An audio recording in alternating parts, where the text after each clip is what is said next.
اعوذ باللہ من الشیطان اللعین الرجیم بسم اللہ الرحمن الرحیم۔ درود و سلام ہو محمد و آل محمد کی ذات پر۔ تمام ناظرین کی خدمت میں سلام الفت لے کر پروگرام لازوال کے ساتھ اسم موسوی ایک دفعہ پھر سے آپ لوگوں کی خدمت میں حاضر ہوا ہوں۔ امید ہے آپ سب خیریت سے ہوں گے، اور برادران کچھ میسیجز کر رہے تھے پروگرام کو، کچھ ٹیکنیکل ایشو کی وجہ سے 5-10 منٹ لیٹ ہوا، اس کے لیے میں معذرت چاہتا ہوں۔ تو ناظرین، آپ سب جانتے ہیں گلگت بلتستان اور حلقہ نمبر 2 کے سیاسی صورتحال پر ہمارے پروگرام چل رہی ہے۔ تو ہم مختلف شخصیات کو، نمائندوں کو بلا کر یہاں پہ ان کے منشور اور ان کے اغراض و مقاصد اور ان کی کارکردگی حق کے حوالے سے ان کو دعوت دے رہے ہیں، ان کو زحمت دے رہے ہیں۔ تو آج ہم نے ایک ایسی شخصیت کو دعوت دی ہے جو کہ ہمارے حلقے کے لیے ایک نیا جذبے کے ساتھ، نئے امنگوں کے ساتھ حلقے میں اترنے والے ہیں۔ انشاءاللہ ہماری دعائیں ہیں خداوند متعال سے اور امیدیں ہیں کہ خدا آپ کو کامیاب کریں۔ تو ناظرین، ایک بات میں واضح کروں کہ کچھ نمائندوں سے میں نے رابطہ کیا، انہوں نے وعدہ بھی کیا اور یہاں پہ آنے کا وعدہ کیا، لیکن وہ لوگ آئے نہیں۔ تو میں کچھ نہیں کر سکتا، کیونکہ جو لوگ آتے ہیں ان کو ہم خوش آمدید کہتے ہیں، اور رابطہ تو میں ہر کسی سے کرنے کی کوشش کر رہا ہوں۔ میرا پروگرام کا مقصد ہی یہی ہے کہ ہمارے حلقے کے تمام نمائندوں کو بلا تفریق یہاں بلائیں، عوامی عدالت میں بلائیں، عوام کو ان سے براہ راست سوالات کرنے کا موقع فراہم کریں، اور نمائندوں کو بھی اپنے منشور، اپنے کارکردگی عوام کے سامنے رکھنے کا موقع دیا جائے۔ تو آج میں نے جس شخصیت کو دعوت دی ہے، میں ان کو آپ لوگوں کے خدمت میں حاضر کرتا ہوں، دعوت دیتا ہوں۔ میں خوش آمدید کہتا ہوں جناب کاظم میثم صاحب، مجلس وحدت المسلمین کا رہنما ہے اور حلقہ نمبر 2 کے متوقع امیدوار بھی ہے۔ السلام علیکم سر۔ وعلیکم السلام ورحمۃ اللہ وبرکاتہ۔ سر آپ خیریت سے ہیں؟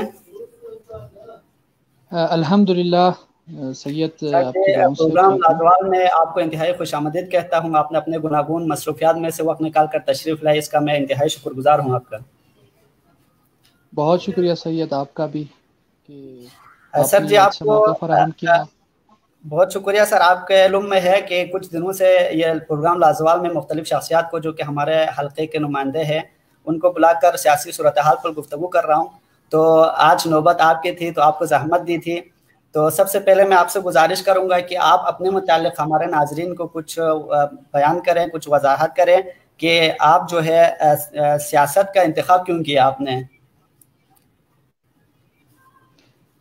بسم اللہ الرحمن الرحیم وبہ نستعین وہو خیر الناصر و معین۔ سب سے پہلے میں آپ کا شکریہ ادا کرتا ہوں اس پروگرام کا، اور آپ کا خصوصی طور پر شکریہ ادا کرتا ہوں کہ آپ نے ایک اچھی کاوش کا، ایک اچھے سلسلے کا آغاز کیا ہوا ہے۔ اور چونکہ مہذب قوموں میں یہی طریقہ ہوتا ہے کہ نمائندوں کو موقع فراہم کرے، عوام کے سامنے آئے، اپنے نظریات، اپنے افکار، اپنے خیالات لوگوں تک پہنچائیں، اور اپنے منشور، اپنے نظریات، اپنے اصول، اپنے طور طریقوں کے ذریعے عوام کو اپنی طرف متوجہ کرائیں۔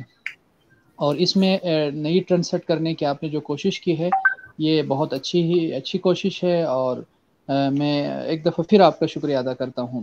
دوسری بات یہ کہ آپ جانتے ہیں کہ ہمارے ہاں یوں تو پورے ملک میں، پھر گلگت بلتستان میں اور بلتستان میں سیاست وہ شجرہ ممنوعہ تھی جہاں پہ کوئی عام آدمی، کوئی عام فرد یا کوئی غریب باپ کا بیٹا چاہے جتنی اہلیت رکھتے ہوں یہ کام نہیں کر سکتے تھے۔ یعنی اس کی میکانزم اتنی سخت بنائی گئی تھی یا بنائی گئی ہے جس میں عام آدمی نہیں انٹر ہو سکتے ہیں۔ دوسرے الفاظ میں جمہوریت کے نام پہ، جمہوریت کہا تو یہ جاتا ہے، اس کی تعریف جو کی ہوئی ہے کہ عوام کی حکومت عوام کے ذریعے عوام پر، لیکن آپ دیکھتے ہیں ان 70 سالوں میں عوام کی حکومت عوام کے ذریعے عوام پر کبھی نہیں رہی ہے، بلکہ یہاں پر اشرافیوں کی حکومت عوام کے ذریعے عوام پر رہی ہے۔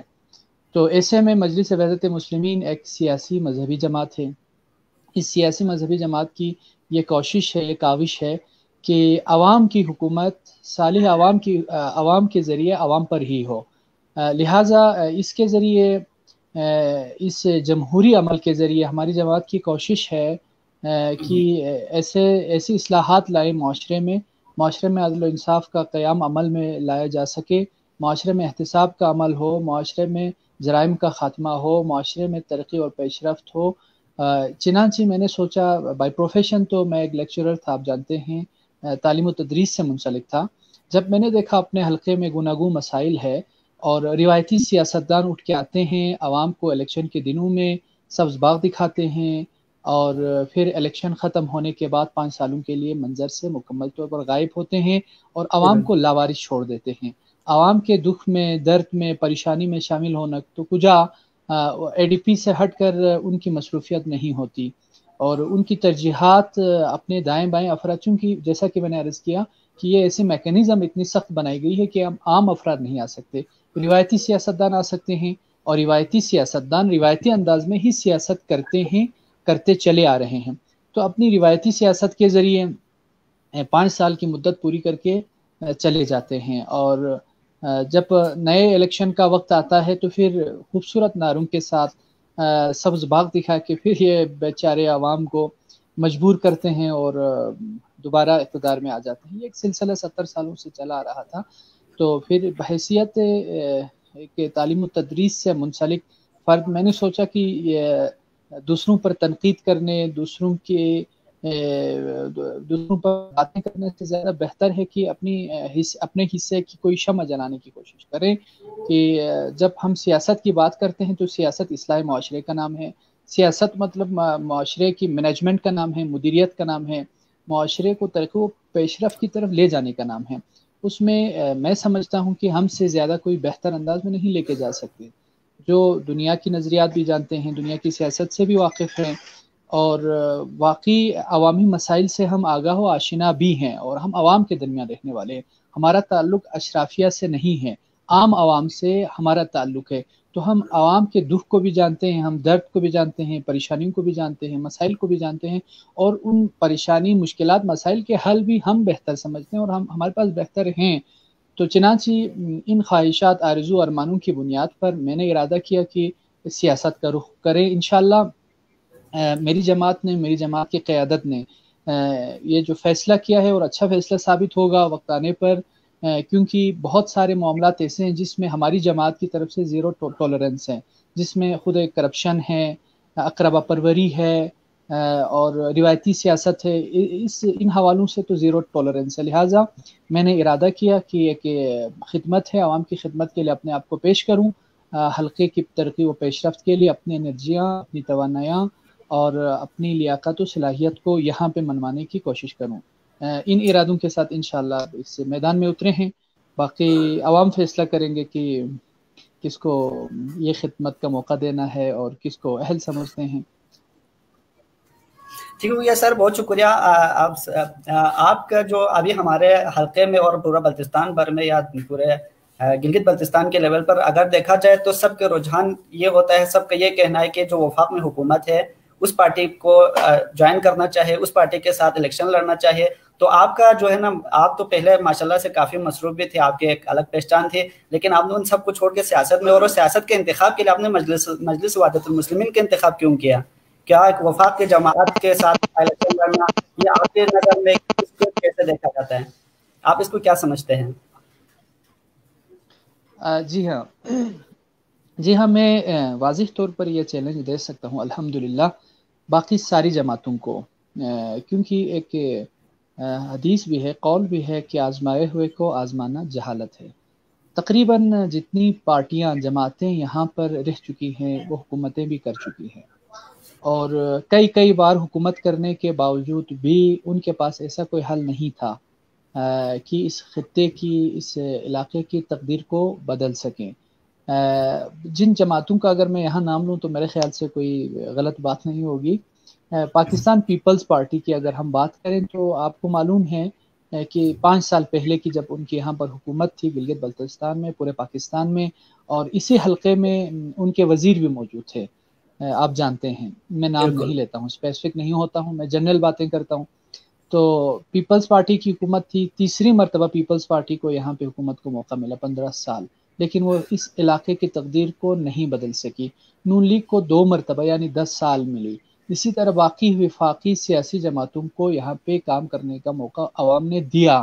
اسی طرح فیڈریشن کو، جب یہاں سیاسی عمل شروع نہیں ہوا تھا، فیڈریشن کو اور ہماری ہمارے وفاق کو بھی یہاں پہ کام کرنے کا موقع ایک عرصہ ملا، لیکن یہاں کی تقدیر نہیں بدل سکے۔ ان کے پاس کوئی جامع پلان منصوبہ اور ان کی ترجیحات میں یہ خطہ، یہ علاقہ، یہ حلقہ شامل نہیں تھا۔ تو چنانچہ میں سمجھتا ہوں کہ یہ مجلس وحدت مسلمین وہ جماعت ہے جو سیاسی نقطہ نگاہ سے بھی ایک خاص ویژن رکھتے ہیں دوسری جماعتوں کے برعکس۔ جیسا کہ میں نے عرض کیا کہ میں واضح طور پر یہ بتا سکتا ہوں، یہ چیلنج کر سکتا ہوں کہ نظریات کے اعتبار سے روح پاکستان کے ساتھ، اقبال و جناح کے پاکستان کے ساتھ جو نظریہ ہم آہنگ ہے وہ میری جماعت کا نظریہ ہے۔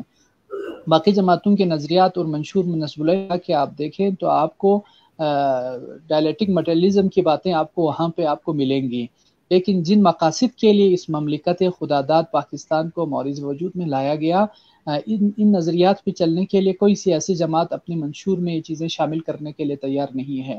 وہ جماعتیں دنیا کی طاقتوں سے مرعوب ہیں۔ آپ دیکھتے ہیں کہ مادیت کی باتیں ہی یہ جماعتیں کریں گی، جبکہ پاکستان بنانے کا مقصد صرف مادی مقاصد کا حصول نہیں تھا، صرف علاقے کی ترقی کا مقصد نہیں تھا، اور بھی مقاصد تھے۔ تو میری جماعت کا پہلی بات یہ کہ نظریہ اور منشور اور نصب العین باقی جماعتوں سے سب سے بہتر ہے مجلس وحدت مسلمین کا، اور یہ میں چیلنج کر سکتا ہوں۔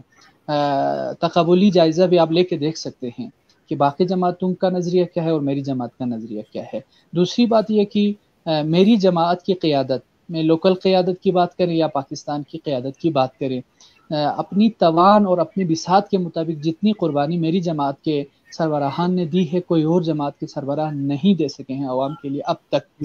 آپ یہاں پہ گلگت بلتستان کی بات کریں تو کوئی اس بات سے انکار نہیں کر سکتا کہ جس مذہبی سیاسی جماعت کی قیادت نے قربانی دی ہے، جس لیول پہ قربانیاں دے رہی ہیں، کوئی اور جماعت کی قیادت اس طرح کی قربانی نہیں دے سکی ہے۔ تیسری بات یہ کہ فعالیت کے اعتبار سے آپ دیکھ رہے ہیں کہ مجلس وحدت مسلمین کی فعالیت صرف الیکشن کے دنوں کے لیے نہیں ہے، بلکہ ہر حال میں، ہر میدان میں اور ہر معاملے میں اس جماعت کی کارکردگی ہے، فعالیت ہے۔ یہ وہ 3-4 چیزیں ہیں جس کی وجہ سے میں نے مجلس وحدت کو منتخب کیا، اور یہی عوام، غریب عوام اور مظلوم اور محروم عوام کی آواز ہے۔ یہ اشرافیوں کی حکومت نہیں ہے، اس کے سربراہان آپ کی طرح میری طرح عام آدمی ہے، اور نہ صرف عام آدمی ہے بلکہ واقعی غریبوں کے درد کا مداوع کرنے والا ہے، وہ غریبوں کے درمیان رہنے والا ہے، وہ محروموں کے درمیان رہنے والا ہے۔ وہ ان تک پہنچنے کے لیے آپ جانتے ہیں بہت سارے سربراہان جماعتوں کے ایسے ہیں جہاں تک جانے کے لیے عام پارٹی کے افراد کی توان میں نہیں ہوتی، وہ ان سے ہاتھ تک نہیں ملا سکتے، وہ اپنے آپ کو اس قابل ہی نہیں سمجھتے کہ عام کے درمیان رہیں، عام کے مسائل حل کریں۔ لیکن میری جماعت کی قیادت ایسی ہے الحمدللہ جو واقعی محروم، مظلوم اور استحصال شدہ جو طبقہ ہے، مظلوم طبقہ ہے، اس کی آواز ہے اور ان کے درمیان ہیں، اور ہر حال میں یہ قیادت رہے گی۔ لہٰذا یہ وہ چیزیں ہیں جس نے واقعی مجھے انسپائر کیا، اور میں نے سوچا کہ علاقے کا حل، عوام کے مسائل کا حل اسی جماعت کو مضبوط کرنے، انہی قیادتوں کو مضبوط کرنے اور اسی نظریے کو پروان چڑھانے میں ہی ہے۔ سر بہت شکریہ۔ آپ یہ مجھے یہ بتا دیں کہ پچھلے جو الیکشن تھا اس میں ہمارے حلقے کے عوام نے بڑے مینڈیٹ پر آپ کے اس جماعت کو بڑے مینڈیٹ دی، جتایا، متعلقہ نمائندے کو اسمبلی تک پہنچایا، پھر جو ہے نا آپ کے پارٹی اور ان کے درمیان جو اختلافات ہوئے اس سے ہمارے حلقے کو کتنے نقصان ہوئے اور آپ کی پارٹی کو کیا اس پر کیا اثر انداز ہوئے، اس حوالے سے آپ کچھ کہنا چاہیں گے؟ اچھا، پہلی بات تو یہ ہے کہ پچھلے سال جو ناخوشگوار واقعہ پیش آیا، یقیناً ہم عوام کا شکریہ ادا کرتے ہیں، عوام نے مینڈیٹ دیا اس جماعت کو، اور ہمارا نمائندہ اسمبلی تک بھی پہنچا۔ جیسا کہ آپ جانتے ہیں کہ ہمارا یہ نعرہ ہے اور ہماری یہ کوشش ہے کہ ہم اصولوں کی سیاست کریں، ہم اقدار کی سیاست کریں، ہم اقتدار کی سیاست نہ کریں۔ یہ ہماری قیادتوں کا اعلان تھا، نعرہ تھا کہ اگر کوئی نمائندہ اصولوں کی پاسداری نہ کرے تو ہم مجلس سے کم از کم ان کو باہر کر دیں گے، بلکہ نعرہ یوں بھی تھا کہ ہم کوشش کریں گے کہ ان کو اسمبلی سے بھی باہر کریں، اور ایک ایسا ٹرینڈ سیٹ کریں اور ایک ایسی اقدار شروع کریں کہ کوئی نمائندہ اس کے بعد اپنی جماعت کی پالیسی کے برخلاف نہ جا سکے۔ لیکن بدقسمتی یہ تھی کہ ہم اپنے نمائندے کو، جس کو عوام نے مینڈیٹ دے کے اسمبلی میں پہنچایا تھا، وہ نہ صرف ہماری پالیسی پر عمل پیرا نہیں ہوئے، بلکہ ان پہ بہت ساری جماعتیں اور شخصیات نے کی آشرواد تھی، اور وہ ڈی سیٹ کرانے میں مجلس وحدت کامیاب نہیں ہوئی۔ اس میں کریڈٹ دوں گا مسلم لیگ نون کو، کیونکہ نظریاتی رقابت کی وجہ سے مسلم لیگ نون نے ان کی سیٹ بچا لی۔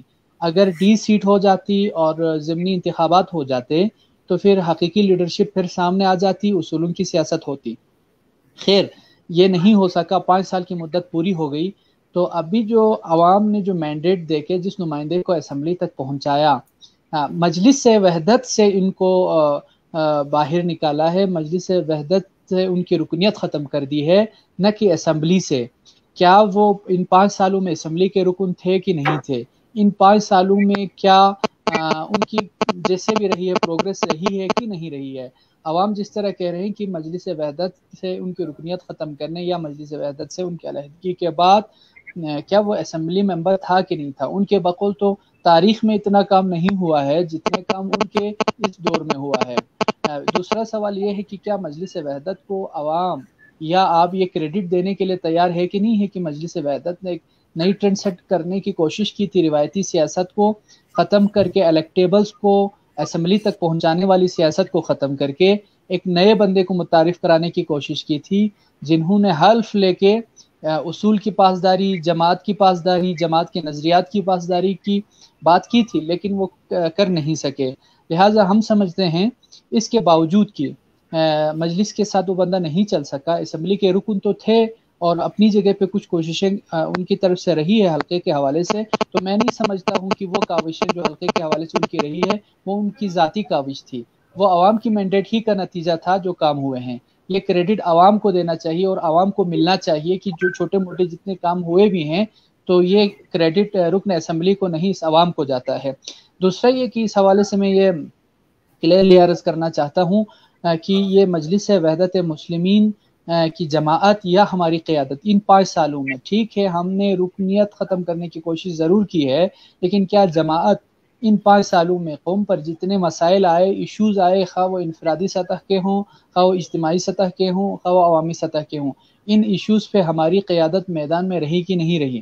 ہماری جماعت کی آواز سب سے مضبوط آواز رہی کہ نہیں رہی؟ عوام، محروم و مظلوم عوام کے ساتھ ہماری جماعت چلتی رہی کہ نہیں چلتی رہی؟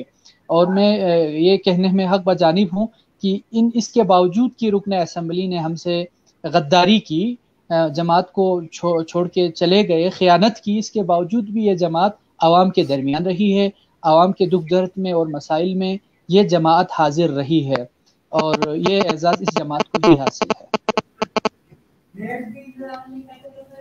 جی سر، ابھی اس وقت گلگت بلتستان اور خصوصاً ہمارے حلقے میں مجلس کی کیا پوزیشن ہے، سیاسی پوزیشن ذرا واضح کریں۔ دیکھیں انشاءاللہ مجلس وحدت مسلمین یوں تو پورے بلتستان میں ایک مضبوط سیاسی مذہبی جماعت ہے۔ بعض افراد یہ سوالات اور اشکالات لگانے کی اور مبہم باتیں پھیلانے کی کوشش کرتے ہیں کہ مجلس وحدت مسلمین کا سیاسی مستقبل نہیں ہے، بعض لوگ یہ الزام لگاتے ہیں، یہ ان کی خواہش، آرزو اور ارمان ہو سکتی ہے، لیکن الحمدللہ اس وقت بلتستان میں، گلگت بلتستان میں مجلس وحدت مسلمین ایک مضبوط سیاسی مذہبی جماعت ہے، جس کے ثبوت کے لیے میں کوڈٹ کچھ باتیں کرنا چاہوں گا۔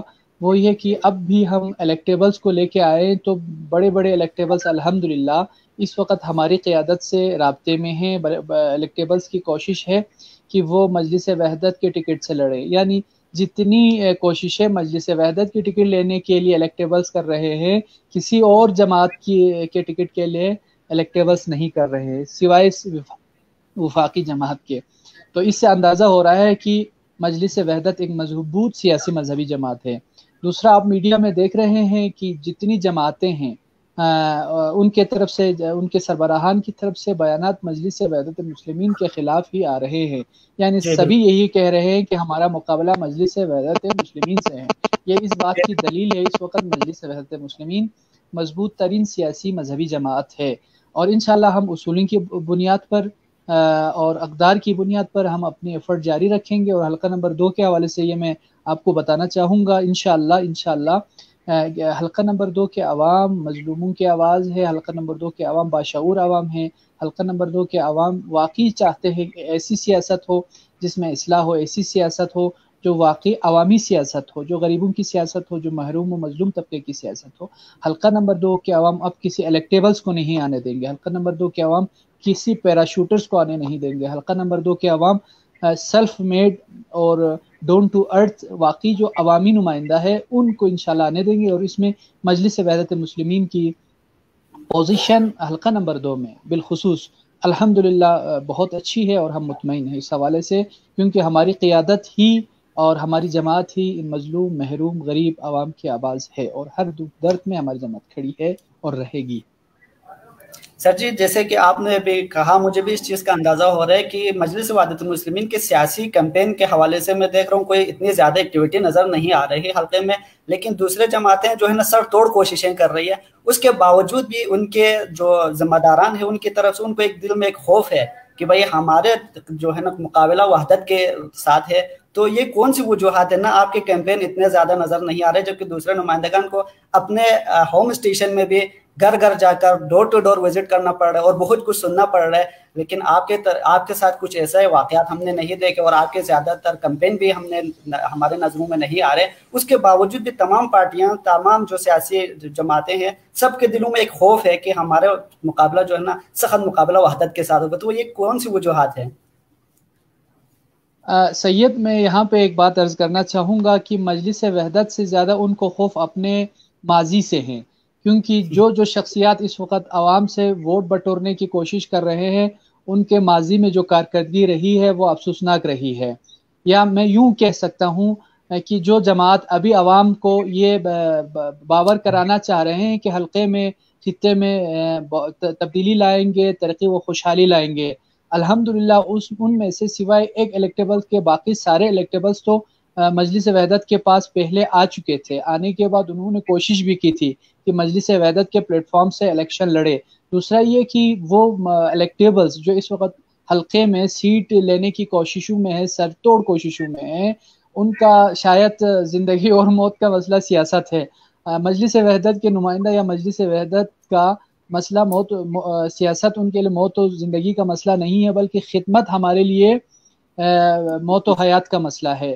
خدمت سمجھ کے ہم سیاست کر رہے ہیں، لہٰذا سیٹ پہ ہر صورت میں جانا یہ ہمارے لیے کسی صورت قابل قبول نہیں ہے۔ ہم خدمت کریں گے، اور عوام اس خدمت کے عوض اگر ہمیں اس اہل سمجھتے ہیں کہ عوام کی ترجمانی یہ جماعت کر سکتی ہے تو انشاءاللہ ہم وہ ذمہ داری نبھانے کی کوشش کریں گے۔ رہی بات وہ جماعتیں، وہ افراد خوفزدہ کیوں ہیں، تو اس حوالے سے میں آپ سے یہ عرض کرنا چاہوں گا کہ پچھلے اگر حکومت کی بات کریں تو مسلم لیگ نون کی حکومت تھی۔ مسلم لیگ نون کی حکومت نے حلقہ نمبر 2 کے لیے کیا کیا دنیا کے سامنے ہے، یعنی ان کی کارکردگی بہت افسوسناک رہی، بہت شرمناک رہی ہے۔ اس کی وجوہات پہ میں نہیں جاؤں گا کیونکہ اس پہ منفی پروپیگیشن بہت زیادہ ہو جائے گی، لیکن آپ جانتے ہیں کہ خطے میں حلقہ نمبر 2 میں مسلم لیگ نون کی یعنی جس کی حکومت تھی ان سے کچھ بھی نہیں ہو سکی ہے، اور اسی حکومت کے سربراہ یا حلقہ 2 کے جو سابقہ امیدوار تھے وہ اپنی حکومت کے دوران کچھ نہیں کر سکے ہیں۔ مجھے بتائیں جب ان کی اپنی حکومت تھی وہ کچھ نہیں کر سکے، تو اب جب کہ ان کی حکومت کی کوئی امید بھی نظر نہیں آ رہی وہ حلقے کے لیے کیا کر سکیں گے؟ ان کو پریشانی اور خوفزدگی اس بات پر ہے۔ دوسری بات، اس سے پہلے پیپلز پارٹی کی یہاں پر حکومت تھی تو وزارت بھی اسی حلقے میں دی گئی تھی، لیکن افسوس کے ساتھ کہ اس وزارت میں بھی، اس حکومت میں بھی وہ شخصیات کچھ نہیں کر سکی ہیں۔ ان کو خوف اپنی اس پاسٹ کارکردگی پر ہے، اس وجہ سے یقیناً ان کو پریشانی ہوگی اور ان کی کوشش ہوگی حلقہ 2 کی سیاست پر یا یہاں کی قیادت پر یہ لوگ آئے، یہاں عوام کی ترجمانی نہیں کر سکیں گے یہ افراد، اور ان کی پریشانی حق بجانب ہے۔ اور تیسری بات جو یہاں میں عرض کرنا چاہوں گا کہ ان شخصیات نے یا جو الیکٹیبلز جو اس وقت سیاست میں ہیں وہ دونوں یہاں پہ حکومت اسی 10 سالوں میں وہ شخصیات کرتی رہی ہیں، ان کی جماعت یہاں پہ حلقہ نمبر 2 میں حکومت کرتی رہی ہیں، تو اب جا کے ان کو پریشانی اس بات کی ہے جب ہماری حکومت تھی ہم کچھ نہیں کر سکے تو اب ہماری حکومت نہیں ہوگی ہم کیا کر سکیں گے؟ عوام کو دکھانے کے لیے کیا ہے؟ صرف عوام کو دکھانے کے لیے دعوے کے علاوہ ان کے پاس کچھ نہیں ہے۔ عوام آج ان لوگوں سے جہاں جہاں یہ لوگ کمپین کر رہے ہیں، ہمارے لیے معزز شخصیات ہیں، جتنی شخصیات ہیں میرے لیے قابل احترام شخصیات ہیں، لوگ ان سے سوال کر رہے ہیں کہ آپ دونوں کی تینوں کی جماعتوں کو پہلے لوگ آزما چکے ہیں، اب کس بات پہ ہم یقین کر لیں کہ آپ حلقے کی تقدیر بدل دیں گے؟ آپ کی کون سی بات ہے جس پہ ہم یقین کر لیں؟ کیونکہ آپ کو موقع ملنے کے باوجود بھی آپ ڈیلیور نہیں کر سکے ہیں، تو ابھی آپ کے پاس کیا گارنٹی ہے؟ کون سا اللہ دین کا چراغ لے کے آپ آئیں گے اور حلقے کی تقدیر بدل دیں گے؟ تو ان کے پاس جواب نہیں ہے۔ اب جب ان کے پاس جواب نہیں ہے تو جواباً کیا کوشش کرتے ہیں؟ مجلس وحدت مسلمین کے خلاف، ہماری قیادتوں کے خلاف، علماء کے خلاف مس پروپیگیشن کرتے ہیں، اور یہاں تک کہ مذہبی سیاست کو برا بھلا کہنے کی کوشش کرتے ہیں، اور ایسے الزامات جو کم از کم مذہبی جماعت کی جو قیادتیں ہیں ان کی شائع نشان نہیں ہوتی۔ مثلا آغا عباس رضوی جیسی شخصیت پہ، جو انتہائی نفیس شخصیت ہے، آپ کو پتہ ہے، اور انتہائی باکردار آدمی ہیں، ان تک پہ بھی اعتراض کرنے کا مطلب یہ ہے کہ یہ سیاسی جماعتیں مذہبی جماعتوں سے خوفزدہ ہے، پریشان ہیں، لہٰذا وہ اوچھے ہتھ کنڈے پر اتر آئی ہیں۔ میں گزارش کرتا ہوں، یہ جتنے الیکٹیبلز ہیں میرے لیے قابل احترام ہیں، اور اکثر تو میرے عزیز رشتہ دار ہیں، دوست احباب ہیں، تو ان سب سے میں گزارش کرتا ہوں کہ آپ کمپین کے لیے ایسے مثبت کردار ادا کریں، ایسے مثبت کمپین کریں کہ جس کے نتیجے میں بے شک آپ ووٹ لینے کی ضرور کوشش کریں، لیکن کسی پہ کیچڑ اچھالنے کی، مس پروپیگیشن کی کوشش نہ کریں، اس سے آپ کی اپنی شخصیت خراب ہوتی ہے، علاقے میں پھر وہ متشدد رویہ اور رجحان بڑھتا ہے، جس سے نہ صرف علاقے کا ماحول خراب ہوتا ہے، آنے والی نسلوں کو، نیو جنریشن کو غلط پیغام جاتا ہے۔ سیاست کا مطلب میدان جنگ نہیں ہے کہ ہم ایک دوسرے کو گرانے کے لیے غلط طریقے اور غلط ہتھیار استعمال کریں۔ آپ نے اس خطے میں، اس حلقے میں، اگر آپ نے یہاں پہ کچھ ڈیلیور کیا ہے، آپ کی کوئی خدمت رہی ہے، تو عوام آپ کو منتخب کریں گے، آپ کیوں پریشان ہوتے ہیں؟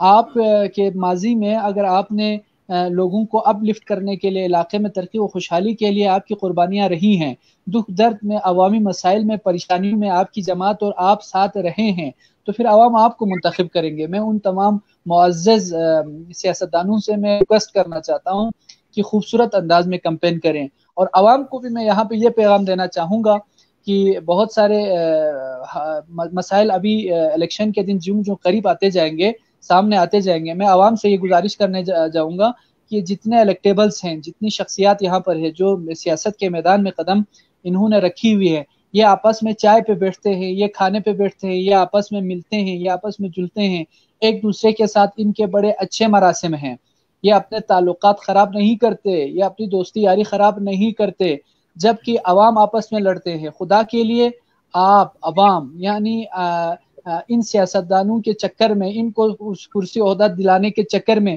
آپ اپنے تعلقات کو خراب نہ کریں، آپ اپنی دوستی یاری کو خراب نہ کریں، آپ اپنے رشتے کو خراب نہ کریں، جس طرح یہ لوگ نبھا رہے ہیں، اور اچھے انداز میں۔ ہماری کوشش ہوگی، میری ذاتی یہ کوشش ہوگی، میں تمام نمائندوں کو ساتھ بلا لوں، ساتھ ہم بیٹھ کے میرے عوام کو یہ پیغام دے دیں، میرے حلقے کے عوام کو یہ پیغام دے دیں کہ ہم آپس میں چائے پہ بیٹھتے ہیں، کھانے پہ بیٹھتے ہیں، باتیں ہوتی ہے، ہماری دوستی یاری رشتہ داری ہے، ہم اپنی رشتہ داری دوستی یاری خراب نہیں کر رہے ہیں، تو آپ عوام بھی نہ کرے۔ یہ سیاست میں ٹرینڈ ہمیں سیٹ کرنے کی ضرورت ہے، اور انشاءاللہ ہم کریں گے۔ پوائنٹ ہے بالکل جی۔ اچھا، تو ابھی آپ کے مذہبی جماعتوں کے حوالے سے کچھ سوالات ہیں عوام کے، وہ ہم بعد میں چلتے ہیں۔ ابھی آپ کے اپنے باتوں سے کچھ سوالات نکلتے ہیں کہ آپ نے کہا کہ دوسرے پارٹیز جو ہے نا کوئی ان کی کارکردگی نہیں ہے تو کیسے عوام کی طرف آ رہے ہیں، تو یہی سوال میں آپ سے کرنا چاہتا ہوں کہ آپ ابھی کس طرح عوام کے درمیان آ رہے ہیں، کیسے آپ، جیسے کہ پہلے آپ کے پارٹی کو بارے مینڈیٹ مل گئی لیکن وہ مسئلہ بیچ میں آ گیا، تو ابھی آپ کس بنا پر عوام کے درمیان آ رہے ہیں، جبکہ ہمارا حلقہ سب سے بڑا ہے اور آپ کے ایک اے ڈی پی سے اور ایک ٹیکنیکریٹ سیٹ سے تو یہاں کے مسائل حل نہیں ہونے والا، اور ہمارا حلقہ تو پسماندگی کا بھی شکار ہے، تو آپ ان تمام مسائل کو لے کر حلقے کے بڑی آبادی کو بھی آپ کے نظر میں ہے، تو یہ سارے مسائل بھی آپ کے سامنے ہے، تو آپ اس کو کیسے حل کریں گے اور کس طرح آپ عوام کے سامنے ان چیزوں کو باور کرائیں گے؟ اچھا، پہلی بات تو میں یہاں پہ آپ سے یہ عرض کرنا چاہوں گا، یعنی سیاست سے ہٹ کر، کیا بلتستان میں اور اس حلقے میں کوئی بھی مسئلہ ہو جائے لوگ آغا علی رضوی کی طرف رجوع کرتے ہیں کہ نہیں کرتے؟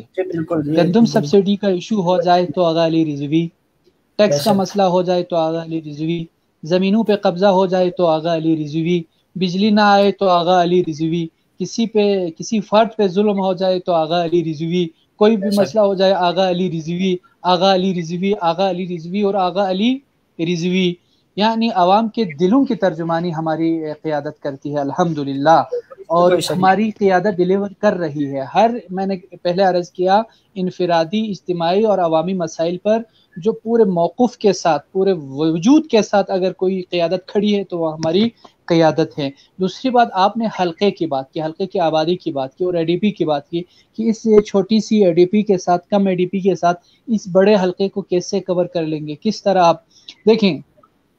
یقیناً حلقے کی آبادی بہت زیادہ ہے۔ پرسوں بھی میں ہمارے ایک دو سیاسی جماعت کے رہنماؤں کی میں باتیں سن رہا تھا تو مجھے ہنسی بھی آ رہی تھی۔ ان کا یہ کہنا تھا کہ ہم حلقہ بندی کرائیں گے۔ محترم، حلقہ بندی اگر آپ نے کرانے ہوتے تو آپ کرا چکے ہوتے، یعنی آپ نہیں کرا سکے یا آپ نے کیا ہی نہیں ہے۔ جتنے افراد اس وقت سیاست میں ہیں، بشمول وفاقی جماعت کے جو اس وقت کوشش کر رہے ہیں، ان سے بھی میں سوال کرنا چاہ رہا ہوں کہ آپ کی حکومت جو ہے یہاں پہ، وفاق کی حکومت 2.5 سال ہونے کو ہے، تو ان 2.5 سالوں میں آپ حلقہ بندی کرانے میں کامیاب نہیں ہوئے۔ البتہ ہم نے کوشش بھی کی ہے، آپ کو یہ عوام تک میں یہ بات پہنچانے کی کوشش کرتا ہوں، ہماری قیادت نے باقاعدہ کوشش کی، چیف سیکرٹری تک ہمارا پیغام گیا، ایفرٹ کی، وفاق تک ہم نے ایڈریس کرنے کی کوشش کی اس مسئلے کو اور حلقہ بندی کرنے کی کوشش کی۔ الحمدللہ اس میں پازیٹیو سائن یہ ہے کہ مقتدر اداروں کی طرف سے یہ پازیٹیو سائن ہے ان کی طرف سے کہ حلقہ بندی کی طرف یہ حلقہ جا رہا ہے، یعنی انتخابات کے بعد ہی ممکن ہے۔ تو باقی سیاسی جماعتیں جنہوں نے یہاں حکمرانی کی وہ حلقہ بندی تک نہیں کرا سکی ہیں اور وہ یہ کہہ رہے ہیں کہ حلقہ بندی کرا دیں گے۔ یقیناً حلقہ بندی ایک بہت بڑا حل ہے یہاں کے مسائل کا، اس کے لیے ہم ایفرٹ کریں گے انشاءاللہ۔ وقت آنے پر ثابت ہوگا کہ حلقہ بندی کے لیے ہم کیا کر سکتے ہیں اور کیا کریں گے۔ رہی بات یہاں کی اے ڈی پی یقیناً کم ہے اس علاقے کے حوالے سے، خطے کے حوالے سے۔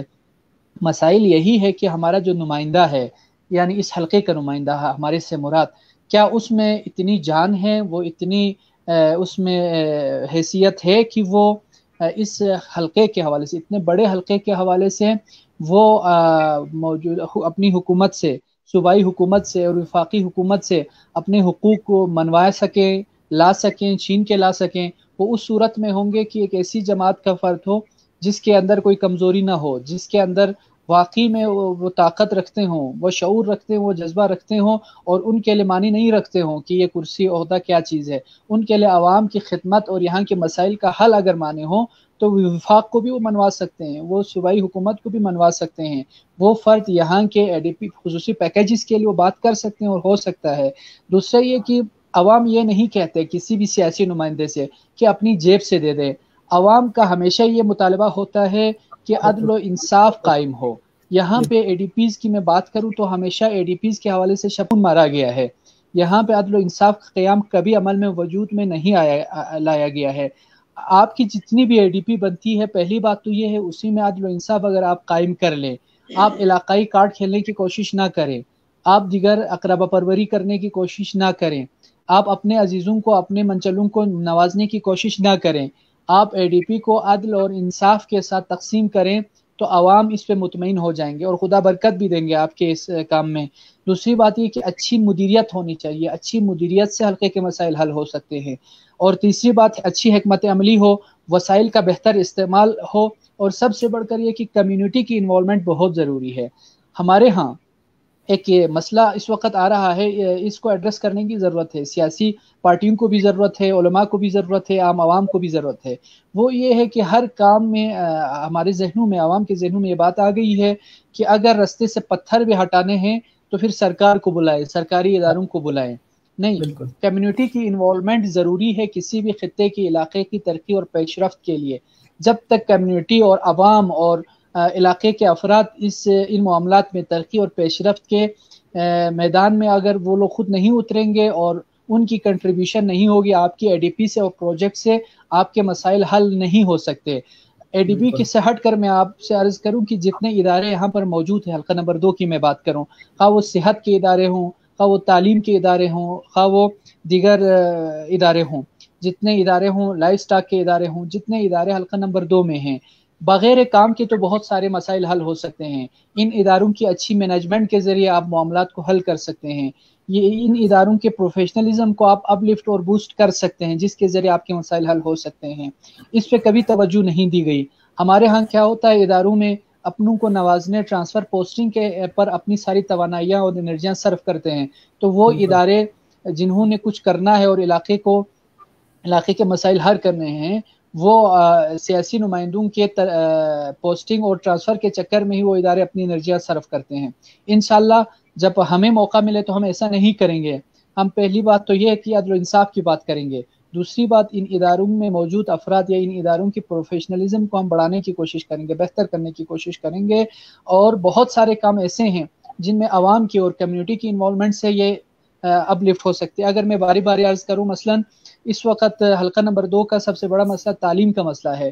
تعلیمی جتنے ادارے یہاں پر موجود ہیں ان کو دوبارہ سے ٹھیک کرنے کی ضرورت ہے. اب 3 عمارتیں بنا کے کچھ افراد یہ سمجھتے ہیں کہ حلقہ نمبر 2 میں تعلیم کے مسائل حل ہوئے ہیں. یہ خام خیالی ہے. میں یہاں پہ افسوسناک بات شیئر کرنا چاہوں گا کہ اس وقت حلقہ نمبر 2 میں 10 سے 12 سکولز ایسے ہیں جہاں پہ 0 پوسٹیں سینکشن ہیں اور اس طرف تعلیم کو لے کے جانا چاہ رہے ہیں. یعنی بہت زیادہ یہاں پہ ڈیفیشنسیز ہے تعلیمی اداروں میں، لیکن خود تعلیمی ادارے اور سیاسی نمائندوں کی ترجیحات میں شامل نہیں ہے کہ یہاں کی ڈیفیشنسیز ٹیچنگ سٹاف کے حوالے سے اور نان ٹیچنگ سٹاف کے حوالے سے اس کو حل کرنے کے لیے سنجیدہ نہیں ہے. اور ساتھ میں یہاں پہ دوسرا جو تعلیم کے حوالے سے مسئلہ آ رہا ہے کہ ہمارے ٹیچرز جو واقعی اس قوم کا، اس خطے کا اور عوام کے مستقبل کا معمار ہے، ان کے ساتھ جو سلوک کیا جاتا ہے تضحیک آمیز، ان کو نوکر سمجھا جاتا ہے. استاد کو جو حیثیت ملنی چاہیے نہیں مل رہی پورے خطے میں، پورے علاقے میں اور بالخصوص میرے حلقے میں. ان کی عزتوں کے ساتھ کمپرومائز کیا جاتا ہے، تذلیل کیا جاتا ہے، تضحیک کی جاتی ہے. اور جب ایک استاد کو آپ نوکر کی طرح ٹریٹ کریں اور استاد والی حیثیت نہ دیں تو وہ کیسے ڈیلیور کر سکیں گے؟ اسی طرح تعلیم سے ہٹ کر صحت کی بات کریں تو میں یہاں پہ ایک اور چیز میں شیئر کرتا چلوں کہ ابھی مجھ تک اطلاع آئی ہے، اگر یہ بات درست ہے تو بہت بڑے احتجاج ہوں گے اس حلقے میں، اس علاقے میں. میں آپ کو عرض کرتا چلوں، صحت کے مسائل یہاں بہت زیادہ ہے. بہت ساری ڈسپنسریز اور فرسٹ ایڈ پوسٹ ایسی ہیں جہاں پہ ٹیبلٹ کو لوگ ترستے ہیں. اس کو آپ اداروں کے ساتھ بیٹھے نا، صحت کے شعبوں کے ماہرین کے ساتھ اور ان کے سربراہان کے ساتھ آپ بیٹھ سکتے ہیں اور ان کے مسائل کو ایڈریس کر سکتے ہیں. بہت سارے مسائل ایسے ہیں جو شعبوں اور اداروں کے ساتھ بیٹھ کے حل ہو سکتے ہیں. صحت کے حوالے سے جو میں عرض کرنا چاہ رہا تھا، مشکل سے ان 70 سالوں میں حلقہ نمبر 2 میں ایک ہاسپٹل یہاں پہ بننے جا رہا تھا. اس ہاسپٹل کو خراب کرنے کے لیے پھر کوششیں چل رہی ہیں. میں آپ کو یہاں پہ بریک کرنے جا رہا ہوں. پھر کوششیں چل رہی ہے اور میری ابھی کنفرم اطلاع ہے کہ کام دوبارہ رکوائی گئی ہے. یہاں کنسٹرکشن جو چل رہی تھی وہ رکوائی گئی ہے، کام رکوایا گیا ہے. نہیں معلوم یہ کیوں اس علاقے کے ساتھ، خطے کے ساتھ دشمنی چل رہی ہے. اور یہ ہاسپٹل صرف حلقہ نمبر 2 کا ہاسپٹل نہیں ہے، پورے اسکردو کا ہاسپٹل ہے. اس کو خراب کرنے کے لیے کتنے پروپیگنڈے اور کتنی کوششیں ہوئی اور اب بھی جاری ہیں. میں واضح طور پر یہ پیغام دینا چاہتا ہوں. اور یہ مجھ تک خبر آئی ہے کہ افسوسناک خبر آئی ہے کہ ادارے کی کوشش ہے کہ یہاں پہ ہاسپٹل کے کام خراب ہوں. میں واضح طور پر مقتدر حلقوں سے میں یہ مطالبہ کرنا چاہتا ہوں، متنبی کرنا چاہتا ہوں، خدا کے لیے ہاسپٹل کے معاملے پہ دوبارہ اس حلقے کے عوام کو تنگ نہ کرے، سڑکوں پر آنے پر مجبور نہ کرے. تو عرض کرنا یہ چاہ رہا تھا کہ صحت کے مسائل انشاءاللہ اسی ہاسپٹل کے بننے کے بعد حلقے میں بہت کم ہوں گے یا دوسرے الفاظ میں حل ہوں گے. اس کے بعد جب آپ کا یہ اچھا ہاسپٹل معرض وجود میں آئے گا تو پھر ایک کنیکٹیوٹی بڑھانے کے بعد دوسرے علاقوں سے، جو جتنے نواحی اور بالائی علاقوں سے ہے، علاقوں سے اس ہاسپٹل کے رابطے بڑھانے کی ضرورت ہے اور اس کے لیے سڑکیں ٹھیک کرنے کی ضرورت ہے. ہمارے ہاں سب سے بڑا مسئلہ یہی سڑکوں کا ہے. سڑکوں میں ہم اس طرف دیکھتے رہتے ہیں کہ کس طرح گورنمنٹ یہاں پہ انویسٹ کرے. گورنمنٹ کے علاوہ بھی کمیونٹی کی انوالومنٹ کے بعد سڑکیں ہم بنا سکتے ہیں اور انشاءاللہ بنا لیں گے. اور اسی طرح آپ کو پتہ ہے حلقے میں، کیونکہ یہ زرعی علاقہ ہے حلقہ نمبر 2 اور سب سے زیادہ بنجر زمینیں بھی اسی حلقے میں ہیں. ہم کوشش یہ کریں گے انشاءاللہ مختلف پروگرامز کے ذریعے، مختلف اداروں کے ذریعے یہاں کی بنجر زمینوں کو قابل کاشت بنائے اور یقیناً اس کے نتیجے میں روزگار میں بھی اضافہ ہوگا، لوگوں کی آمدنی میں بھی اضافہ ہوگا. اور اس خطے میں سیاحت کے اتنے سپورٹس ہیں جن کو ہم اپ لفٹ کر کے سینکڑوں میں یہاں کے روزگار کے مواقع پیدا کر سکتے ہیں، یہاں ارننگ بہت بہتر ہو سکتی ہے، لائیو اسٹاک کے بھی یہاں بہت زیادہ مواقع ہے گلگت بلتستان میں، اور بلتستان میں سب سے اچھے مواقع جو ہے فشریز وغیرہ کے، لائیو اسٹاک کے اور دیگر مواقع کے یہاں پر اسی حلقے میں موجود ہے۔ اور اس کے ساتھ ساتھ ہم یوں بھی کر سکتے ہیں کہ کاٹیج انڈسٹریز کی طرف جائے، منی انڈسٹریز کی طرف جائے، ہوم انڈسٹریز کی طرف جائے، جا کے ایک آرگنائزڈ انداز میں یہاں کے لوگوں کی انکم کو ہم بڑھا سکتے ہیں۔ اس حلقے کو ہم صرف اور صرف اے ڈی پی پہ ڈیپینڈنٹ انشاءاللہ نہیں ہوں گے، ہم آگاہی، شعور، بیداری کے ذریعے ہم پوری کمیونٹی کو، پورے علاقے کو ہم آرگنائز کریں گے، بہتر حکمت عملی، بہتر مدیریت کے ذریعے یہاں کے مسائل حل ہو سکتے ہیں۔ اور سب سے اہم بات جو یہاں پر ہے وہ یہ ہے کہ ہماری ترجیحات حلقے کے حوالے سے کبھی بہتر نہیں رہی ہے، ہم اپنی ترجیحات کا تعین بہتر انداز میں کریں گے، ہم چھوٹے چھوٹے مسائل کے پیچھے نہیں جائیں گے بلکہ بڑے مسائل ایڈریس کریں گے، اس کے نتیجے میں چھوٹے مسائل خود بخود حل ہو جائیں گے۔ اور ترجیحات میں تعلیم ہماری سب سے فرسٹ پریورٹی پہ، تعلیم کے بعد ہماری صحت ہے، پینے کے صاف پانی ہے، رابطہ سڑکیں ہیں، اور کرپشن کے خلاف انشاءاللہ ہماری جدوجہد ہوگی۔ انشاءاللہ اکاؤنٹیبلٹی بھی ہمارے ہاں میرے حلقے میں کم از کم ہم انشور کرائیں گے عوام کو۔ اکاؤنٹیبلٹی کے حوالے سے میں اپنی ذات کے حوالے سے میں یہ کہنا چاہوں گا، انشاءاللہ جس دن میں نے انتخابات میں آنے کا اعلان کیا ہے اور جس دن انشاءاللہ مجھے رکن اسمبلی بننے کے بعد جب سبکدوش ہوں گے اور میرا ٹینور مکمل ہوگا تو اکاؤنٹیبلٹی کے لیے میں اپنے آپ کو حاضر کرنا چاہوں گا، اور انشاءاللہ میرے اثاثے میں، میرے اکاؤنٹس میں کمی ہوگی، انشاءاللہ اضافہ نہیں ہوگا۔ میں یہ عوام سے میں یہ باور کرانا چاہتا ہوں اور عوام تک یہ پیغام دینا چاہتا ہوں، اکاؤنٹیبلٹی اداروں کی نہیں ہے، اکاؤنٹیبلٹی یا پرسنالٹی جو سیاسی شخصیات کی نہیں ہے، اے ڈی پیز کی ایون اکاؤنٹیبلٹی نہیں ہے۔ آپ کسی بھی سیاسی شخصیت سے جا کر یہ نہیں پوچھ سکتے ہیں کہ آپ نے اے ڈی پی کہاں پہ، کن بنیادوں پہ آپ نے اے ڈی پیز رکھی ہیں۔ ان کی طرف سے یہ ہوگا ہماری اپنی مرضی، میری مرضی نہیں ہوگی، عوام کی مرضی ہوگی۔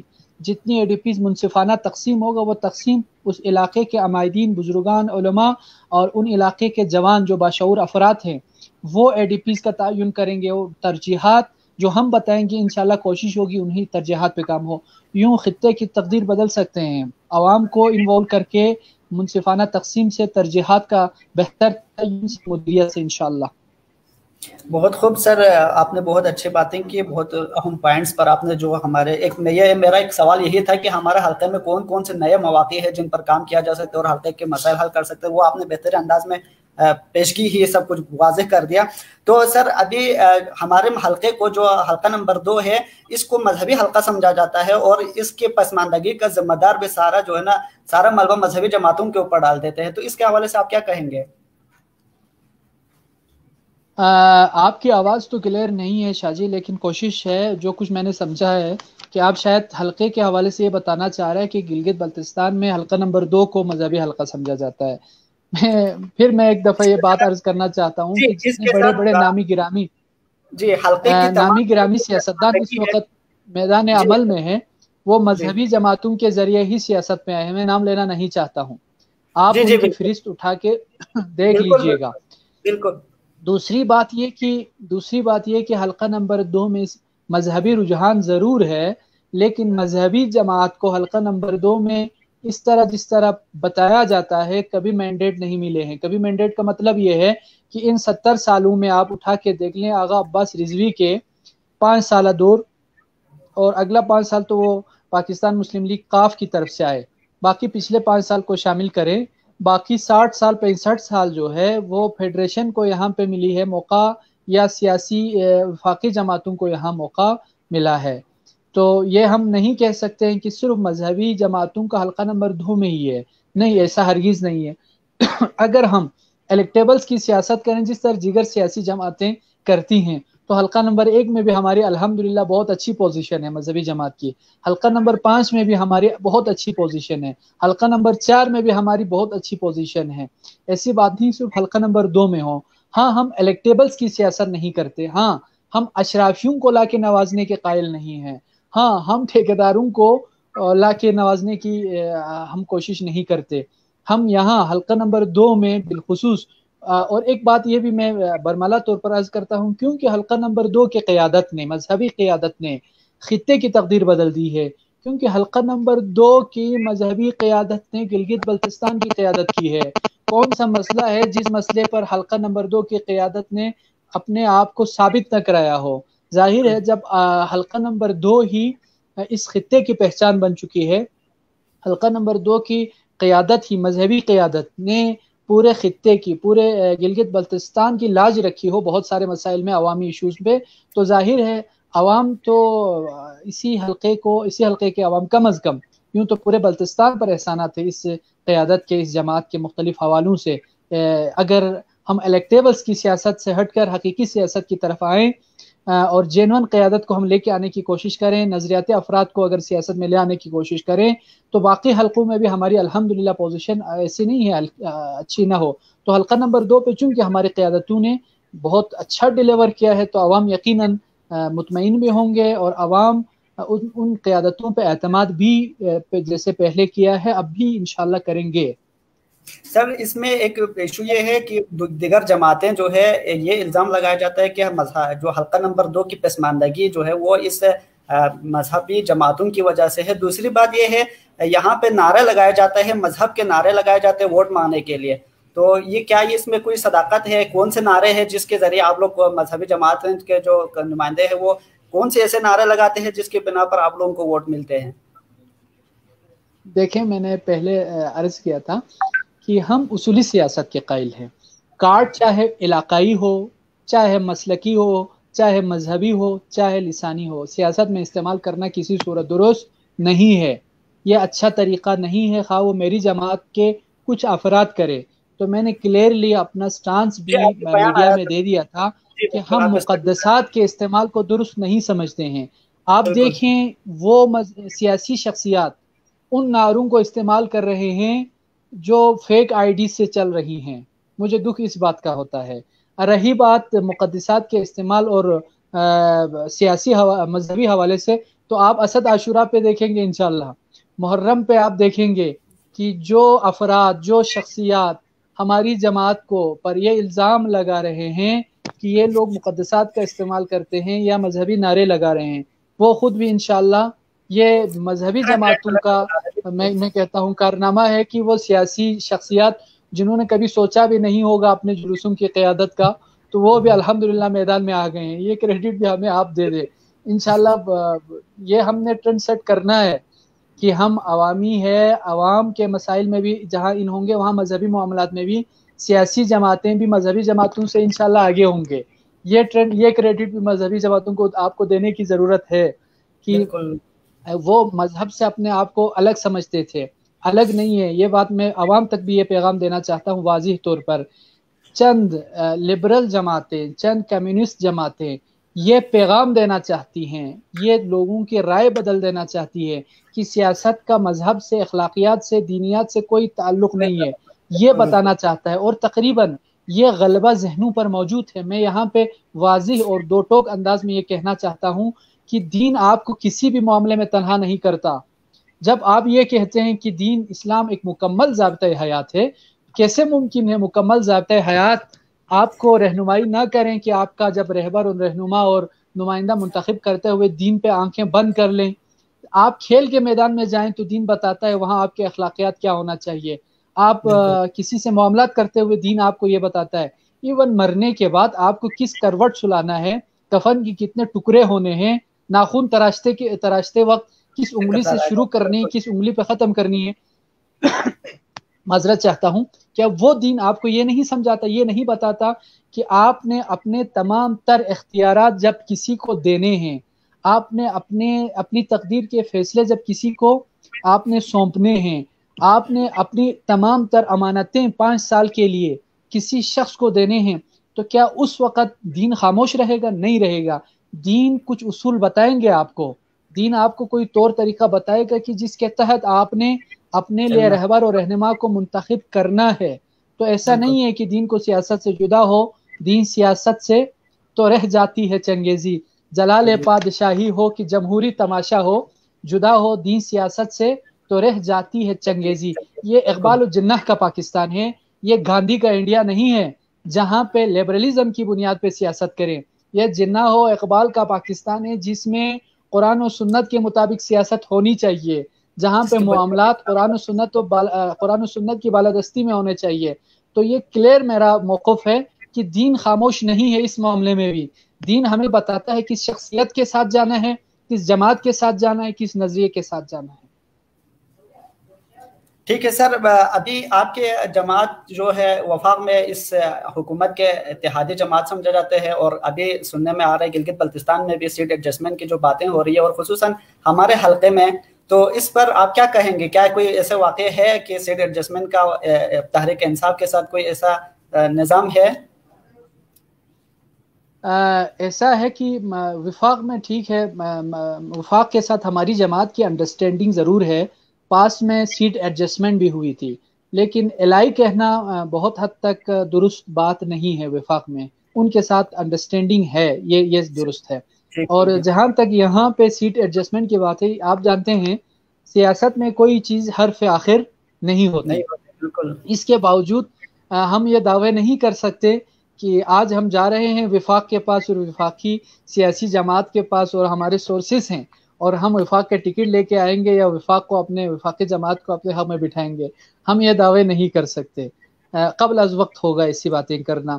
تاہم یہ حقیقت ہے کہ پاکستان تحریک انصاف کے سربراہ نے جو نعرے لگائے ہیں اور جو باتیں کی ہیں, خاص کر کرپشن کے خلاف جنہوں نے اعلانی جنگ کیا, یہ بھی درست ہے کہ جس انداز میں ان کو ڈیلیور کرنا چاہیے تھا خود عمران خان نہیں کر پا رہے ہیں. بہت ساری مشکلات ضرور ہیں, لیکن ان کا نظریہ باقی سیاسی جماعتوں سے بہتر نظریہ ہے, اور ان کا جو اعلان ہے خاص کر کرپشن کے خلاف.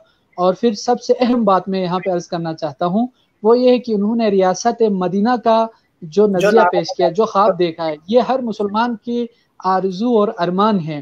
مجھے تکلیف بہت زیادہ اس وقت ہوتی ہے جب عمران خان کے اپنے کھلاڑی جو یہاں پہ بلتستان میں سیاسی میدان میں بھی داؤ پیچ کھیلنا چاہتے ہیں, وہ بھی مذہبی سیاسی جماعت کو برا بلا کہتے ہیں.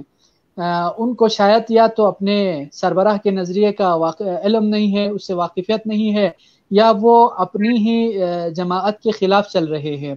تو ریاست مدینہ کا جو نعرہ تھا وہ بہت ہی خوبصورت نعرہ ہے اور اچھا نعرہ ہے. یہ وہ نظریات ہے جن کی وجہ سے جسے آپ کہہ سکتے ہیں نیچرل الائی ہے. اور سیٹ ایڈجسٹمنٹ کے بارے میں بتانا ابھی قبل از وقت ہوگا. باقی سیاسی جماعتوں کی نسبت یہ حقیقت ہے کہ تحریک انصاف سے ہماری فکری انڈرسٹینڈنگ تفہیم بہتر ہے باقی جماعتوں کی نسبت. وہ وقت بتائے گا کہ جی ہمارے حلقے میں ان کے ساتھ سیٹ ایڈجسٹمنٹ نہ ہونے کی صورت میں کیا آپ کی جماعت اس پوزیشن میں ہے, جیتنے کے پوزیشن میں ہے؟ کیا کہہ رہے ہیں؟ آپ کی آواز نہیں آئی مجھے. میں گزارش کر رہا ہوں ہمارے حلقے میں یا گلگت بلتستان میں اگر سیٹ ایڈجسٹمنٹ کے معاملات طے نہ پائے ان کے جماعت کے ساتھ, تو کیا ہمارے حلقے میں آپ کی جماعت اس پوزیشن میں ہے کہ الیکشن جیتے ہیں؟ دیکھیں انشاءاللہ بہت سارے حلقوں میں ہماری پوزیشن بہت اچھی ہے انشاءاللہ. بغیر کسی سیٹ ایڈجسٹمنٹ کے بھی انشاءاللہ جہاں ہم انشاءاللہ ایفرٹ کریں گے وہ حلقے ہمارے نکل آئیں گے. یہ آپ کو میں واضح طور پر بالخصوص حلقہ 2 کے اعتبار سے میں کہنا چاہتا ہوں کہ انشاءاللہ ہماری پوزیشن سب سے اچھی ہے. جی, ایک عوام کی طرف سے ایک اچھا سوال ہے, ان کے ذہن میں ایک بہت بڑی بات ہے کہ جب سیاسی جماعتیں آپس میں اتحاد ہو سکتی ہے, جیسے کہ نون لیگ اور پیپلز پارٹی سال بھر ایک دوسرے کو گالیاں نکال رہے ہوتے ہیں لیکن الیکشن کے دوران اپنے سیٹ بچانے کے لیے ایک دوسرے کے ساتھ الحاق ہوتی ہے, تو یہ مذہبی جماعتوں کے درمیان کیا اتحاد ممکن ہے؟ جیسے کہ ابھی اسلامی تحریک والے ہیں ہمارے حلقے سے, ان کا اپنا نمائندہ آ رہا ہے, آپ کی جماعت سے آپ کے نمائندہ آ رہے ہیں, تو کیا ان سیاسی جماعتوں کی طرح یہ مذہبی جماعتوں کے درمیان اتحاد ممکن نہیں ہے؟ دیکھیں مذہبی جماعتوں کے اعتبار سے میں آپ کو بتاؤں کہ ہماری آرزو اور ارمان ہے کہ مذہبی سیاسی جماعت کے ساتھ ہماری ایڈجسٹمنٹ بھی ہو, اتحاد بھی ہو. اور انشاءاللہ اس کے لیے میں نے مرکزی صوبائی قیادت سے بھی میں نے ملاقات کی ہے, اور میں نے اپنا پیغام واضح طور پر ان کو پہنچا بھی دیا ہے, اور کہا ہے کہ آپ جو حکم کریں ہم انشاءاللہ کوشش کریں گے کہ ایک اتحادی صورت میں ہم آگے جائیں. اور انشاءاللہ ممکن ہے, چیزیں چل رہی ہیں, رابطے میں ہیں مذہبی جماعتیں, اور سرپرائز دینے کی پوزیشن میں ہیں انشاءاللہ. اگر بدخواہ بیچ میں نہ آئے تو ہماری اچھی انڈرسٹینڈنگ چل رہی ہے. جیسا کہ سابقہ الیکشن میں ہمارا اتحاد تو نہیں ہوا، لیکن اس الیکشن کے فوراً بعد آپ کو پتہ ہے محمد علی قائد ضمنی انتخابات میں آ گئے تھے محمد علی شیخ کی وفات کے بعد نگر میں. تو وہاں پہ آغا علی رضوی یعنی ہماری صوبائی قیادت بنفس نفیس جا کے وہاں کمپین میں حصہ لیا. یہ الگ بات کہ ہمارے اتحاد کے بعد پھر عوام نے پیپلز پارٹی کے نمائندے کو جتوایا، یہ الگ بات ہے، لیکن ہم نے بنفس نفیس وہاں پہ کمپین میں حصہ لیا. اس کے بعد اپوزیشن لیڈر کا مسئلہ آیا، آپ کو معلوم ہے اس وقت بھی مجلس وحدت نے فرنٹ رول پلے کیا اور اسلامی تحریک کے کیپٹن شفیع کو ہی اپوزیشن لیڈر ہم نے بنوایا. ہم نے سے مراد مجلس وحدت کی کاوشیں تھی اور انڈرسٹینڈنگ کے بعد اپوزیشن لیڈر بنائے. تو وہ ہمارے لیے ایک پیش خیمہ تھا اس آنے والے الیکشن میں. تو انشاءاللہ ہماری باتیں چل رہی ہے، رابطے میں ہیں. ہماری کوشش ہوگی کہ اسلامی تحریک کے ساتھ چلیں کیونکہ وہ ہماری برادر جماعت ہے. فکر ہم آہنگی بھی دوسروں کی نسبت بہتر ہے. ہاں تھوڑے سے نظریاتی اختلافات ہو سکتے ہیں جو کہ نظر انداز کیے جا سکتے ہیں. سر بہت خوشی ہوئی یہ بات سن کر، انشاءاللہ ہم سرپرائز کا انتظار کریں گے. ابھی چلتے ہیں ناظرین کے سوالات کی طرف. بہت سارے کمنٹس آ رہے ہیں ناظرین کی جانب سے، تو ہم دیکھتے ہیں ان کے طرف کیا سوالات ہیں. آپ سے گزارش ہے کیونکہ پروگرام کا وقت تمام ہونے والا ہے، ناظرین کے سوالات کا مختصر جواب دیجیے. سب سے پہلے یہاں پہ کسی نے میسج کیا ہے، کمنٹس کیا ہے، میسم بھائی سے پوچھے کوارڈو کا کون سا مسئلہ ایسا ہے جو حل کریں گے الیکشن جیتنے کے بعد. کیا آپ کے ذہن میں کوئی ایسا سوال ہے، کوئی مسئلہ ہے کوارڈو کے؟ میں کئی مرتبہ اسی مہینے میں کوارڈو جا چکا ہوں، کوارڈو کے چپے چپے میں جا کے آ چکا ہوں. یہ سوال تو موجودہ نمائندے سے پوچھنا چاہیے تھا کہ کوارڈو کے لیے کیا کیا ہے. تو کوارڈو کے جس طرح حلقہ نمبر 2 کے بہت زیادہ مسائل ہیں، سب سے زیادہ مسائل کے شکار کوارڈو بھی ہیں. کوارڈو میں پینے کے صاف پانی نہیں ہے، وہاں کی سڑکیں، آپ لوما تک کبھی جائے نا نیچے سے، عام آدمی عام گاڑی لے کے نہیں جا سکتے، اتنی سڑکیں قبرستان کا منظر پیش کر رہی ہے. یعنی چلنے لائق نہیں ہیں وہ سڑکیں. دعوے تو بڑے کیے گئے ہیں کہ کوارڈو کی تقدیر بدل دی گئی، مجھے افسوس ہے. اور بجلی کی صورتحال دیکھیں، میں وہاں پہنچا تو بڑی شخصیت تھی نامی گرامی، وہ تین یا 4 کھمبے کے لیے ریکویسٹ کر رہے تھے. مجھے بڑی تکلیف ہوئی کہ 5 سالوں میں ہم نے ایک ٹرانسفارمر اور 4 یا 5 کھمبے کے لیے ہم نے ریکویسٹ کی تھی، وہ مسئلہ حل نہیں ہو سکا. یہاں پہ پانی کے صاف پانی نہیں ہے، صحت کے مسائل ہے. ایک فیلڈ ہاسپٹل کا آغاز ہو چکا ہے، انشاءاللہ وہ ڈیولپ ہونے کے بعد صحت کے مسائل تھوڑے سے کم ہوں گے. تعلیم کے بہت زیادہ مسائل ہیں، معیاری تعلیم وہاں پہ نہیں ہے. گرلز ایجوکیشن کے حوالے سے خاص کر مسائل ہیں، وہ حل نہیں ہیں. بجلی کے مسائل ہیں، تو مسائل ہی مسائل ہیں. شاہ جی آپ صرف کوارڈو کی بات کریں، اور انشاءاللہ کوارڈو کمرہ کے حوالے سے خصوصی طور پر میں یہ بات عرض کرنا چاہ رہا ہوں. ایک کہ یہ جو پل ہے رابطہ پل، اس کو ٹھیک کرنے کے لیے انشاءاللہ میں یہ دعویٰ نہیں کروں گا کہ میں ہی بنواؤں گا، لیکن انشاءاللہ ہماری پوری کوشش ہوگی. دوسرا یہ کہ یہ سڑک جو ہے کوارڈو اور کمرہ کی، اس کو میٹل کرنا میری بنیادی ترجیحات میں شامل ہے. اسی طرح ڈرنکنگ واٹر کی فراہمی، صاف پانی کی فراہمی، کوارڈو کمرہ سمیت جہاں جہاں مسائل ہیں، اور گندے پانی پی رہے میرے علاقے کے، میرے حلقے کے لوگ، اور دعوے کر رہے ہیں کہ یہاں پہ ترقی ہوئی ہے، پیشرفت ہوئی، ریکارڈ ساز ترقی ہوئی ہے. مجھے سمجھ نہیں آتی وہ ڈیولپمنٹ کہاں پہ ہوئی ہے. آج بھی لوگ کنویں کے پانی پی رہے ہیں، آپ نہروں کے پانی پی رہے ہیں، آپ جانتے ہیں.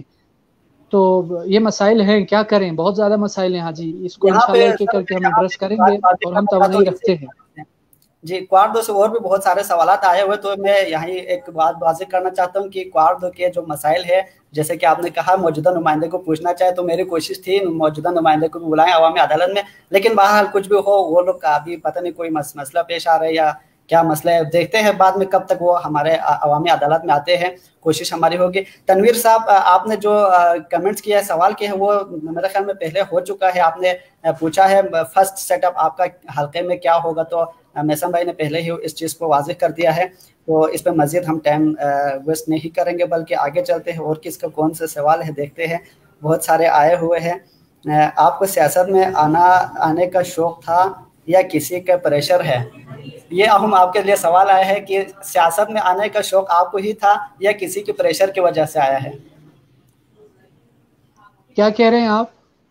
آپ سے یہ سوال ہے، کسی ہمارے ناظرین میں سے کسی نے سوال کیا ہے کہ سیاست میں آنے کا آپ کو ہی شوق تھا یا کسی کی پریشر کی وجہ سے آپ سیاست میں آئے ہیں؟ جی جی، بہت خوبصورت سوال ہے. پریشر ہے، بہت زیادہ پریشر ہے. پریشر یہ ہے کہ میری عوام بلک رہی ہے، سسک رہی ہے. اس چیز کا پریشر مجھ پر بہت زیادہ ہے. بہت زیادہ دباؤ عوام کی طرف سے ہے، میرے حلقے کے مظلوم عوام کی طرف سے ہے، محروم عوام کی طرف سے ہے. جب میں دیکھتا ہوں اس خطے میں کہ نہ یہاں کی تعلیم درست ہے، نہ انفراسٹرکچر درست ہے، نہ یہاں کی صحت کے مواقع یہاں پر موجود ہے، ان ایمپلائمنٹ تو آسمان پر ہے. یہاں سیاحت کے بہت زیادہ مواقع ہونے کے باوجود بھی یہاں اپورچونٹی صحت کے حوالے سے نہیں ہے. اس حلقے، اس خطے کے عوام کو ان کی بہتری کے لیے کام کرنے کے لیے کوئی تیار نہیں. یہ سب سے بڑا پریشر تھا جو میرے ضمیر پر تھا، اور میں نے سوچا کہ شاید میں اس حوالے سے بہتر رول پلے کر سکوں، بہتر کام کر سکوں. یہ حقیقت ہے کہ تعلیم میرا شوق ضرور ہے، میں محبت کرتا ہوں ٹیچنگ سے، ایجوکیشن سے. تو میں نے سوچا کہ ایک ادارے میں ٹیچنگ سے بہتر نہیں ہے، پورے خطے کی تعلیم کو بہتر کرنے کی کوشش کروں، پورے حلقے کی تعلیم کو بہتر کرنے کی کوشش کروں، پورے حلقے کے مسائل حل کرنے کی کوشش کروں. کسی ذات کی پریشر نہیں ہے، بلکہ میرا ضمیر ہے جو مجھے واقعی تنگ کرتا ہے. کیونکہ آپ کو معلوم ہے پچھلے ایک عرصے سے اس خطے کے مسائل حل کرنے کے لیے کوئی سنجیدہ نہیں ہے. میری قیادت کے علاوہ، میری جماعت کے علاوہ، میں یہ پابنگ دہل کہہ سکتا ہوں، سب سے زیادہ سنجیدہ الحمدللہ میری قیادت ہے، میری جماعت ہے. تو میں اس جماعت کے رکن کی حیثیت سے میں نے سمجھا میری جماعت میں مجھ سے بہتر بندے ہیں تو وہ لائیں گے. نہیں، اگر میرے اوپر اعتماد کرتے ہیں تو میں آنے کے لیے تیار تھا اور ہوں اور رہوں گا. بہت خوب سر. ابھی یہاں سے کسی نے سوال کیا ہے، حال ہی میں پنجاب اسمبلی میں جو متنازع بل پاس ہوا ہے جو کہ پی ٹی آئی کی حکومت میں ہے، P T I am W کے ساتھ اتحاد میں ہونے پر کیا نتیجہ اخذ کریں؟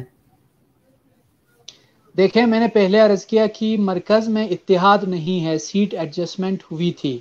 دوسری بات یہ کہ کون سا موقع ایسا ہے جہاں پہ تحریک انصاف نے یا تحریک انصاف کی کسی صوبائی حکومت نے ملت کے خلاف یا قوم کے خلاف، عوام کے خلاف کوئی اقدام کیا ہو اور مجلس وحدت مسلمین خاموش رہی ہو.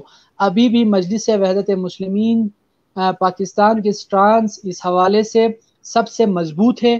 اور آج ہی میرے خیال سے ابھی کو پریس کانفرنس ہونی تھی، وہاں میں نہیں جا سکا. ہماری جی، اس کی قیادت خبر بیٹھ کے آئی پریس ہے، کانفرنس بھی روک دیا گیا ہے، بالکل روک دیا گیا ہے، خبر آئی ہے اس کی. ایم ڈبلیو ایم کے احتجاج کے بعد اس بل کو روک دیا گیا ہے، یہ خبر آئی ہے. میں یہی عرض کرنا چاہتا ہوں کہ ہم نے کبھی بھی اصولوں پہ سمجھوتا نہیں کیا اور نہیں کریں گے. اور سب سے زیادہ آپ دیکھیں کہ اسی بل کے خلاف مجلس وحدت مسلمین نے سٹینڈ لیا ہے. وزیر قانون سے مجلس وحدت کے وفود نے جا کے ملاقات کی ہے، وزیر اعلیٰ سے مجلس وحدت کے وفد نے جا کے ملاقات کی ہے اور اپنی پوزیشن واضح کر دی ہے کہ یہ جو بل ہے وہ جانبدارانہ بل ہے. اس پہ ایک خاص مکتب فکر کے اعتقادات کو وہ پہنچ رہا ہے، وہ مجروح ہو رہے ہیں. لہٰذا ہم نے اپنا احتجاج ریکارڈ کیا ہے اور انشاءاللہ یہ بل کامیاب نہیں ہونے دیں گے. سڑکوں پہ جانا پڑے، احتجاج کرنے پڑے، اس سے ہمارے مقدسات کی ہم سمجھتے ہیں توہین ہو رہی ہے اور ہو جائے گی اگر ہم اس پہ اسٹینڈ. میں پوری ملت سے یہ گزارش کرنا چاہتا ہوں، جیسا کہ آپ فرما رہے ہیں کہ یہ اس پہ شاید دوبارہ نظر ثانی کے لیے بل کو پیش کیا گیا ہے. اگر نہیں کیا گیا تو ہمارا موقف واضح ہے اور اس پہ ہمارا احتجاج جاری رہے گا. باقی جماعتوں سے میں سوال کرنا چاہتا ہوں کہ باقی سیاسی جماعتوں نے اس پہ کیا کیا ہے، باقی مذہبی جماعتوں نے اس پہ کیا کیا ہے. ایک مکتب فکر کی دل آزاری ہو رہی ہے، ان کے مقدسات کی توہین ہونے کا امکان ہے، تو باقیوں کی پوزیشن کیا ہے وہ اپنی پوزیشن واضح کریں. ہم نے اپنی پوزیشن باوجود ہے کہ تحریک انصاف کے ساتھ فکری انڈرسٹینڈنگ تھی، ہم نے واضح کر دی ہے. ید اللہ عزیزی صاحب، آپ کے سوال پہلے ہی ہو چکا ہے کہ سیٹ ایڈجسٹمنٹ دوسرے سیاسی پارٹیوں سے ہو تو مذہبی پارٹیوں سے کیوں نہیں. تو یہاں پہ میثم بھائی نے واضح کیا ہے، انشاءاللہ ہم ان سرپرائز کا انتظار کرتے ہیں. تو آپ کے سوال پہلے ہی ہو چکا ہے. یہاں اور سوال آیا ہوا ہے میثم کاظم صاحب کوردو. اچھا خیر، دریائی کٹاؤ کے حوالے سے کیا کریں گے؟ ہو تو رنگا کتپنا سندس کے حوالے سے. جی، میں یہ عرض کرنا چاہتا ہوں کہ دریائی کٹاؤ کے حوالے سے ہماری ملاقات آج سے 6-7 مہینے پہلے اعلیٰ نمائندوں سے ہماری ملاقات ہوئی تھی، افسران سے ملاقات ہوئی تھی، کمشنر بلتستان سے ہماری ڈیٹیل میں ملاقات ہوئی تھی، جی وی ڈی ایم اے کے سربراہان سے ہمارا رابطہ ہوا تھا اور باقاعدہ طور پر مارچ میں کواردو، سندوس، کتپنا، ہوتو، رزسنا، یہ جو ایریاز ہے جہاں دریائی کٹاؤ جاری ہے